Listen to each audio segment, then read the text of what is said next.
Ever feel like your saved Instagram posts are lost in a digital abyss?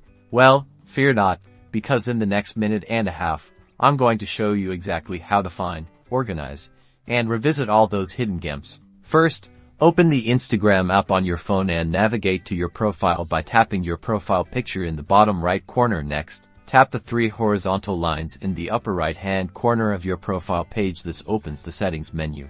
In the settings menu, look for the saved option. It's represented by a bookmark icon. Tap on it to proceed.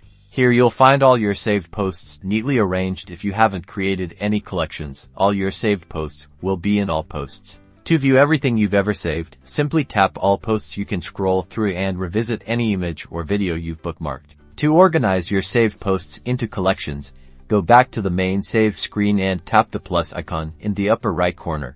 Now, give your collection a name, like recipes, travel ideas, or funny memes. Then, select the posts you want to add to that collection and tap done in the upper right corner.